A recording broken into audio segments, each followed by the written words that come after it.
இந்த காலத்துல பணத்தை தொலைக்கிறது ரொம்ப ஈஸி. கண்ணுமிக்கிற நேரத்துல அவங்க பணத்தை ஆட்டைய போட்டு போயிடுவாங்க. இந்த மாதிரி ரீசெண்டா ஒரு கிளைண்ட்ஸ் பணத்தை எப்படி இழந்தாங்க அதை பத்தி தான் இந்த வீடியோல நம்ம பார்க்க போறோம். பணத்தை அதிகமா சம்பாதிக்கணும்னு இன்னைக்கு இன்டர்நெட்ல நிறைய பேர் பெருசா ஆசை வார்த்தை சொல்றாங்க, நிறைய ஸ்கிரீன்ஷாட்ஸ் போடுறாங்க. அதை நம்பி நிறைய பேர் படித்தவங்க கூட ஏமாறுறாங்க. இதுதான் பயங்கர ஆச்சரியமா இருக்கு இந்த காலகட்டத்தில். இப்போ நம்ம ரீசெண்டாக நடந்த நம்ம இன்சூரன்ஸ் தான் பார்க்க போகிறோம். ஒரு கிளைண்ட்டு சிறுக கொஞ்சம் ஸ்டாக் மார்க்கெட்டில் கேஷில் சேர்த்து வச்சுருந்தாரு. ஸோ இந்த அமௌண்ட்டை அவர் ஃப்ரெண்ட் ஆஃபீஸில் என்ன பண்ணுறாங்க, சார் எனக்கு ஒரு இடத்துல டிப்ஸ் வாங்குறேன், இதை பாருங்க நான் இவ்வளோ ப்ராஃபிட் சம்பாதிக்கிறேன், தொடர்ந்து அப்படி காமிக்கிறதுனால இவரும் என்ன பண்ணுறாரு, அதில் ஜாயின் பண்ணுறாரு. அதில் ஜாயின் பண்ணுற சிறு காலகட்டத்திலேயே அவங்க என்ன சொல்கிறாங்க, நீங்கள் ஆப்பர்ச்சுனிட்டி செக்டார் சிறிது காலத்திலேயே இந்த ஸ்டாக்ஸ் எல்லாம் மேலே போகும், எனர்ஜி செக்டார் மேலே போகும் அப்படின்னு சொல்கிறதுனால அவங்க எனர்ஜி செக்டார் ஸ்டாக்ஸை வாங்குறாரு. 2 நாள் ப்ராஃபிட் வருது, அதுக்கப்புறம் தொடர்ந்து கீழே இறங்குது. அதுக்கப்புறம் அந்த நிறுவனத்தை பற்றி நம்ம போய் கேட்கும்போது அவர் என்ன சொல்கிறாங்க, 6 மாசமா கழிச்சு தான் அந்த ஸ்டாக் இருக்கும், பொறுமையாக இருங்க.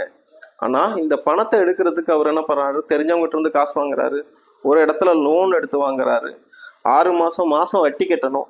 6 மாசம் அது தேங்கிருச்சுன்னா என்ன நடக்கும் அப்படிங்கிற ஒரு பதட்டம்.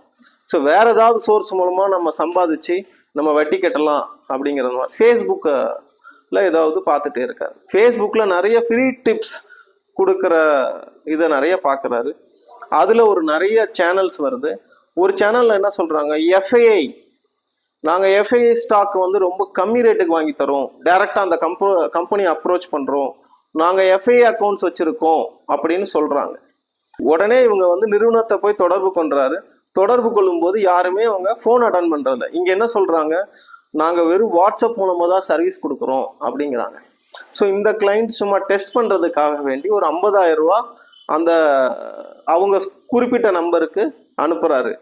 அவங்க என்ன சொல்றாங்க, அவருக்கு ஒரு ஆப் கொடுக்குறாங்க. அந்த ஆப்ல ஒரு பேர் வருது, அந்த 50,000 அமௌண்ட்டும் லிமிட் செட் ஆகுது. ஸோ ஒரு நம்பிக்கை வருது, ஓ நான் போட்ட 50,000 இங்கே லிமிட் இருக்கு. அப்புறம் அவங்க அதுலேயே கொஞ்சம் ஸ்டாக்ஸ் எல்லாம் இருக்கு, வாங்குறாரு.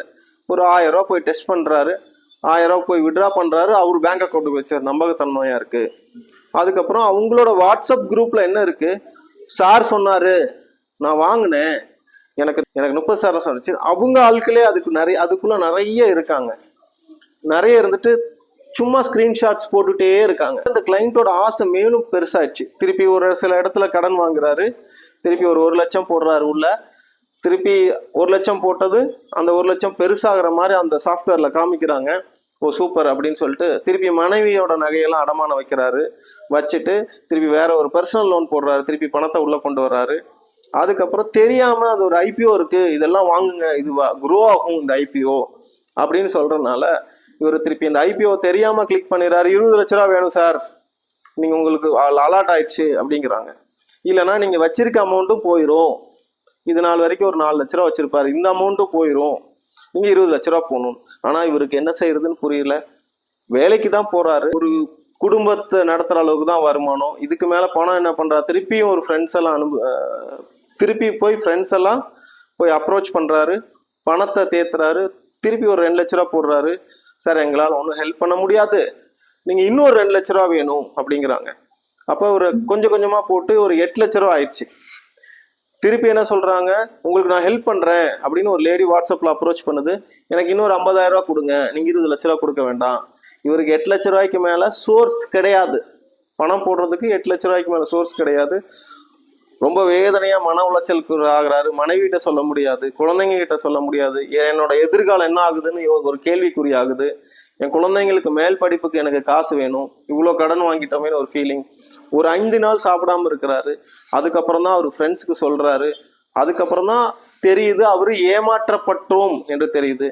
சரி என்ன பண்றதுன்னு தெரியல. அப்புறம் என்ன அணுகுனாங்க, நம்ம என்ன பண்ணோம், போய் கமிஷனர் ஆஃபீஸ் கம்ப்ளைண்ட் கொடுங்க அப்படின்னு அந்த கமிஷனர் ஆஃபீஸில் சைபர் கிளைம் போர்ட்டல்ல ஆன்லைன் கம்ப்ளைண்ட் ரெஜிஸ்டர் பண்றோம். அவர்கிட்ட என்னென்ன ப்ரூஃப் இருக்கு, என்னென்ன ஸ்கிரீன்ஷாட்ஸ் இருக்கு, அந்த ஸ்கிரீன்ஷாட்ஸ் எல்லாம் வச்சு அந்த அக்கௌண்ட்ல பணம் எடுத்தாரு அப்படின்னு போடுறோம். நான் சொல்றேன் அந்த கிளைண்ட்டுக்கு, சார் நீங்க போய் அவங்க கிட்ட சொல்லுங்க, அட்லீஸ்ட் நம்ம போட்ட அமௌண்ட்டாச்சும் ரெக்கவர் பண்ணலாம், ஒரு 8 லட்ச ரூபா நம்ம ரெக்கவர் பண்ணலாம், நீ எங்க வேணாலும் போ, நான் ஆஸ் பர் லால தான் இருக்கான்னு திருப்பி அவங்க வாட்ஸ்அப் பண்றாங்க. ஸோ அதுக்கப்புறம் அந்த கஸ்டமர்கிட்ட பேசும்போது தான் தெரியுது, சார் இந்த மாதிரி 400 பேர் ஏமாந்துருக்காங்க சார். ஸோ 400 பேர் 1 லட்ச ரூபானாலே அது பெரிய அமௌண்ட்டாக இருக்குது. சரி, இந்த மாதிரி நிறைய ஃப்ராட்ஸ் நடந்துட்டு இருக்கு. ஸோ எங்கேயாச்சும் ஃப்ரீன்னு போய் அதிக லாபம் வேணும்னு சொல்லி நிறைய ஏமாந்துக்காதீங்க. இது ஒரு அவேர்னஸ் வீடியோவா நாங்கள் ஏ குரூப்லேருந்து போடுறோம். நன்றி, வணக்கம்.